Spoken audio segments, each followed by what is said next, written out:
Okay, welcome to poetry analysis class today, you guys. We have three great poems we're going to look at. Emma, Skylar's going to do, what did I say? What's it called? It's the plum one. This is Just to Say, right? Is that It's it? called This Is Just to Say. This is Just to Say by William Don't Carl. talk over me. Sorry. Levi's doing a Robert Burns poem, My Love is Like a Red, Red Rose, and Cooper is doing an Emily Dickinson poem, which I just forgot the name of. What's the name of it? This is my letter to the world. This is my letter to the world. Awesome. Okay, so I want to first see what you guys remember. What do you do when you first read a poem? Cry and sit in a puddle, right? No, just kidding. What are your Exactly. first steps when you are reading a poem? I Go, huh?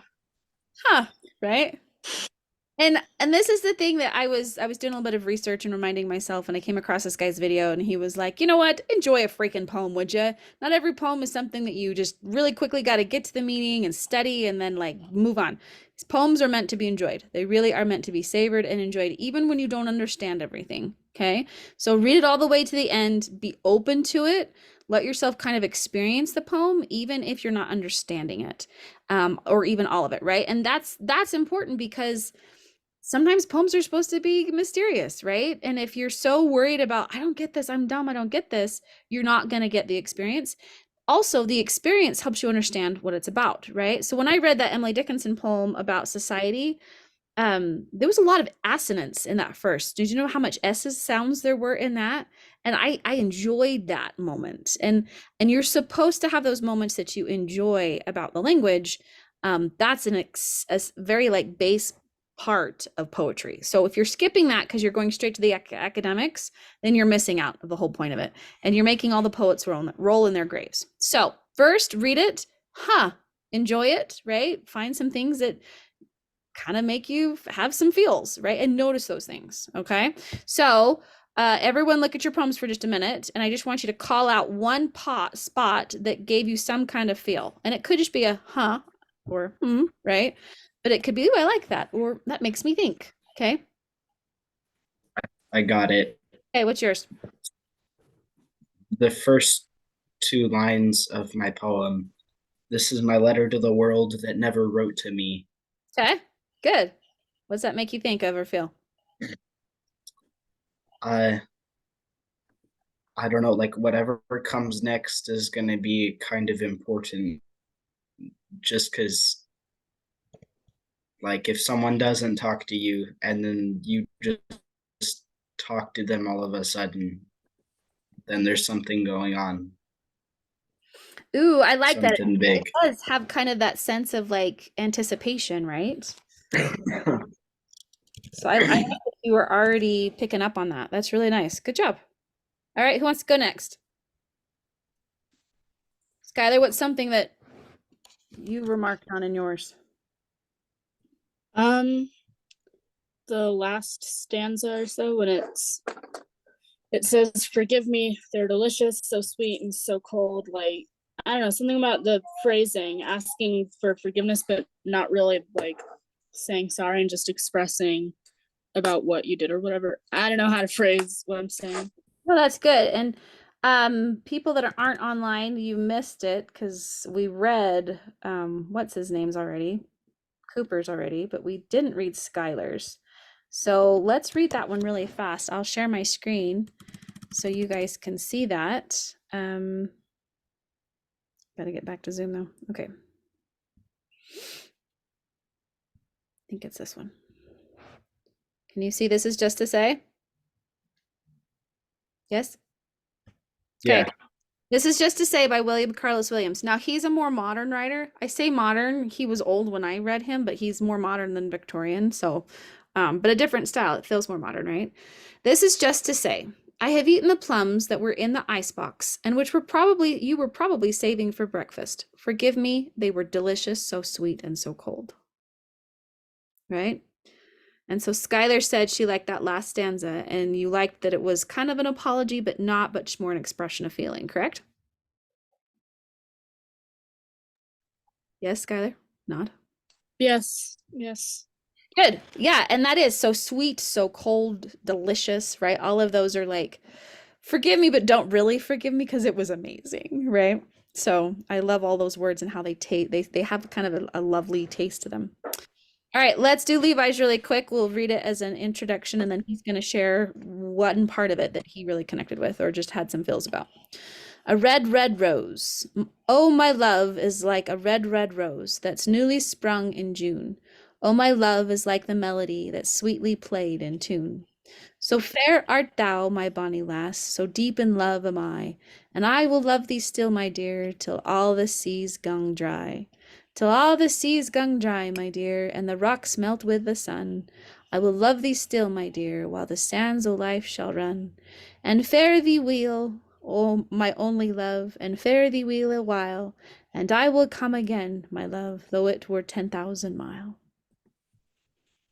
What do you like about it? I don't know. I like the sound of it, Yeah, for the sure. rhyming pattern. Okay. It's like a song, right? It's got a lot of melody to it without even singing anything. Would you agree? Yeah. Yeah. Yeah, so I think that appeals to the song, the singer, musician in you, right? And then this is old Scott, like he's a Scottish guy, and I love that he like kept the Scottishness in there in those spellings and in those pronunciations, right? Fare thee well, wheel, right? Love, obviously. Yeah. So those are nice. Got a lot of flavor to it. Okay, so the next step is what? Now that we've read it, kind of experienced a little bit, kind of noticed how it made us feel, what is the next step to understanding a poem or digging into a poem? I had that handout, so I'm just kind of seeing what you guys remember.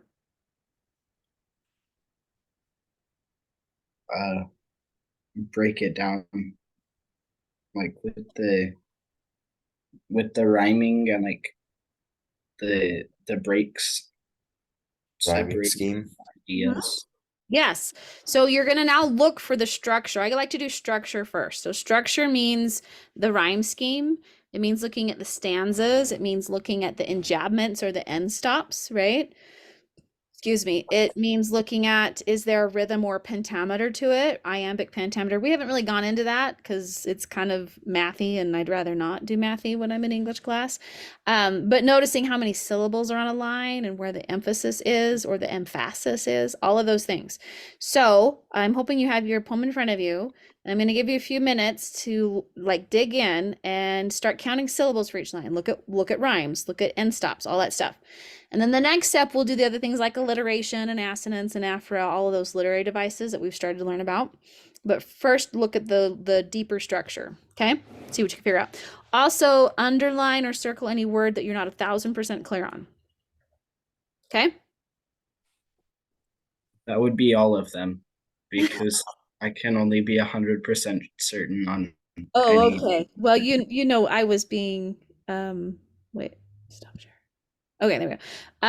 I was being facetious or exaggerating. So I'm gonna mute myself. I have to call my husband. You guys do that for just a minute, okay? Okay. Wait, just to double check, can you repeat the instructions? You're kind of confusing. Okay, you're looking at the deeper structure of the poem. So you're going to count how many lines are in a stanza, how many syllables are in a line. What is the rhyme scheme if there is a rhyme scheme? You're going to look for at the end of the lines, is there punctuation? Remember last week we talked about enjambment and end stop lines, right? You're gonna look at all that. And then if there is an iambic pentameter, any kind of pentameter, you're gonna look at that as well. So are there emphasis on certain words? Does that make sense? Okay. Okay.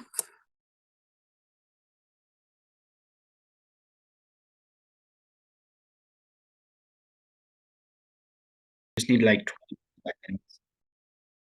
All right. Let's turn our cameras back on. You don't have to get through everything yet, but how did it go? Did you find some things or discover some things as you were looking a little closer?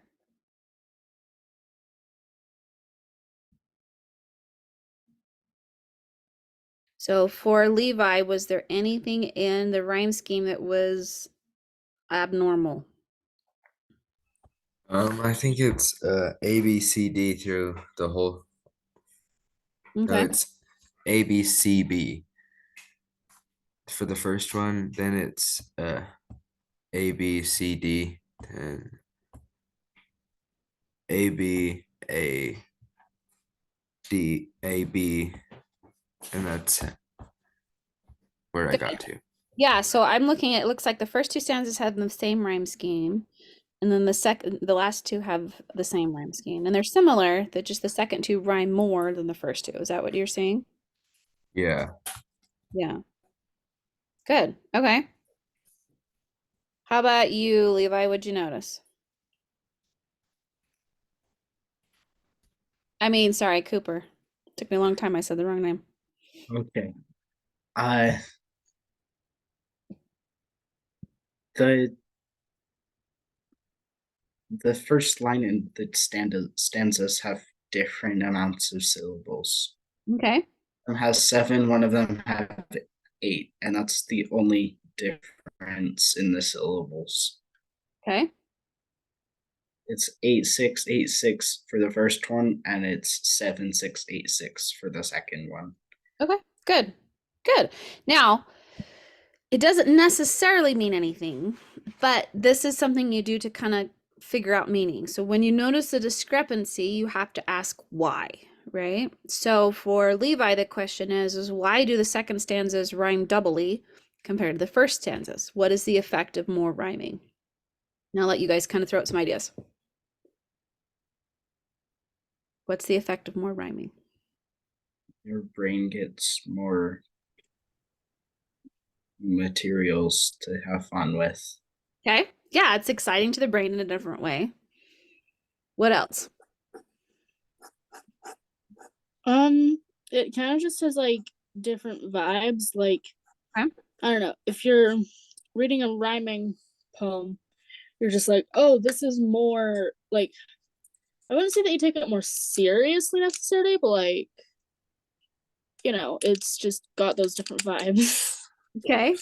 Maybe not seriously, but maybe more emphasis, right? Underlining it. It seems like when you rhyme something, you want more emphasis. Would you guys agree with that? Yeah. Yeah. And so what's the emphasis of this poem? What's the purpose of this poem? The topic of the poem is love, right? So look at those last two stanzas. I'll share the screen again. You guys tell me if you think those last two stanzas are more lovey than the first two. My love is like a red, red rose that's newly sprung in June. Oh, my love is like the melody that's sweetly played in tune. So fair art thou, my bonny lass, so deep in love am I, and I will love thee still, my dear, till all the seas gang dry. Till all the seas gang dry, my dear, and the rocks melt with the sun. I will love thee still, my dear, while the sands of life shall run.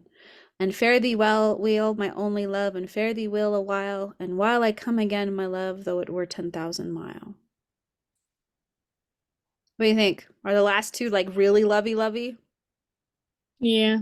Right? So you can see, and that you could, here's the other thing, like that's one interpretation, that's one reason or explanation for that choice. But it's not the only one. And so as the analyzer, as the reader, you get to decide what you think the purpose of that is. Can we think of any other purposes of the double writing? Get your attention. Get your attention. Good. Like really notice here. Focus in on here. Okay. What about to make it so that when you read the poem and you go back, then you think that there's more rhyming than there was? Okay. Yeah. It's like in My mom piano. always says you remember endings the best, right? So she's like, if you're Yeah. gonna sing a song or perform and you muddle the middle, that's fine. People mostly remember the beginnings and the ends anyway. So how you Yeah. end is super important, right? That's my dance teacher has told me that, and my piano teacher has told me that. Right? So good, good. All right, let's look at Cooper's for a minute. This is my letter to the world that never wrote to me, the simple news that nature told with tender majesty. Her message is committed to hands I cannot see, for love of her, sweet countrymen, judge tenderly of me. So you said there was a different syllables on that second to last line, is that correct? It was different than Her message is committed is 7, and fitting with the stanzas, like the same place in the other stanza is this is my letter to the world. Mhm. That's 8 versus 7 syllables. Okay. So those two are different, right? Why? Yeah. What could that mean? And for a minute, let's talk about not in this poem, not in this poem here. Let's talk about what it could mean just in any poem when they change They the number of ran syllables. out of syllables. Yes, a novice writer, that could be it. And if it's a writer that doesn't really care about syllables, that might be a reason too. They just wanted to use this one particular word and it didn't quite fit. But for other writers, for most poets, like they're very careful about things like syllables. It's part of the language, right? Yeah. So what could it be besides that? Some of the same things we talked about already, like emphasis. It could be emphasis, right? Drawing your attention. Mm-hmm. Mm-hmm. There's the whole like subconsciously you get all of these you get this pattern in your head subconsciously. And Yeah. that would be 8-6-8-6, and then it's 7-6. Then it goes back to 8-6. Mm-hmm. Yeah. So when you notice that, look at the thing that's different and look at what else is saying in the poem and see if drawing attention that makes sense for some reason, right? And start asking yourself those questions. All right, Sky. How about you? Yeah. What'd you come up with in your poem? So there's most line of each stanza has 4 lines, and there's no rhyme scheme. And Okay. most of the lines tend to be pretty short, like 2 or 3 syllables. Okay. But then there's a few longer ones. Okay, and which ones are the longer ones? You were probably, and they were delicious. Okay, good. So again, Both the 5 syllables. is probably drawing attention to something happening in the stanza. They're both the second line in the stanza, right? Which in the first one, it was just the plums. How much simpler could you be than the plums? You could just say plums, right? Leave off the article. I have eaten plums, right? But you couldn't say that any faster, the plums. So that's super short and to the point. And then after he eats the plums, and which you were probably, forgive me, they were delicious, right? Do you kind of see how this is super short and to the point, and now you can make an argument that the stanza is kind of hemming or hawing or like, well, I have a child that will like ask without asking like 7 times before she actually asks, right? It's like, well, I was thinking that, maybe, but I understand if you're not, you know what I'm talking about, that kind of behavior, right? Yeah. Mhm. And you kind of get a sense that that's happening in this poem too, right? With the number of syllables being used just in those 2 lines. Mhm. So you could use that as evidence to say, this is a poem about apologies and how we do things quickly without thinking. And then we take a long time to justify or apologize.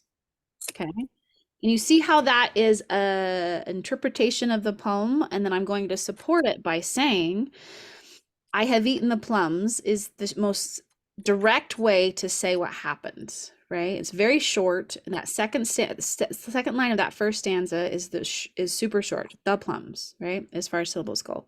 The next 2 stanzas are all about why he did it and how he feels about it, and which you were probably is a much longer phrase, a lot more syllables in that second line. Same with they were delicious, and this has the effect of drawing out what is trying to be conveyed instead of just I've eaten the plums, right?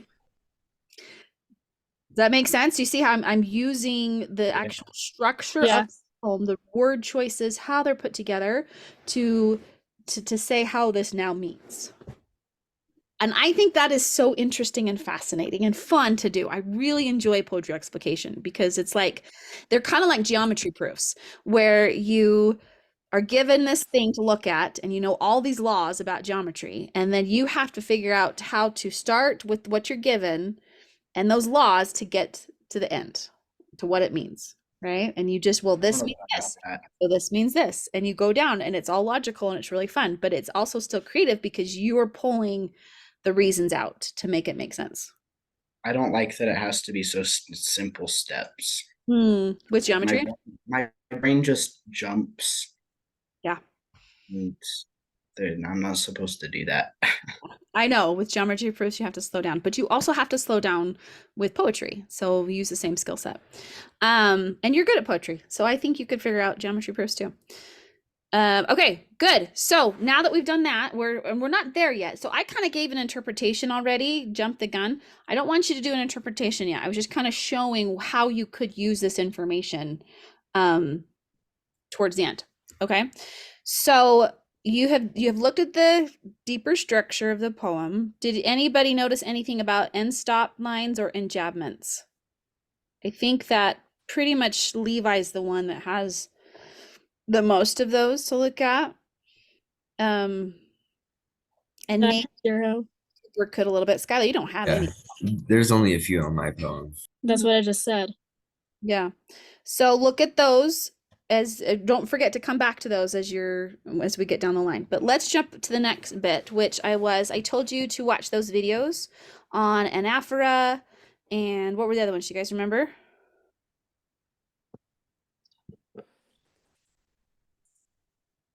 I sent that No. videos you were supposed to watch. Let me pull it up in my email real quick. Yeah, I watched them. I just don't remember. Okay. Take me just longer than it should to pull this up, but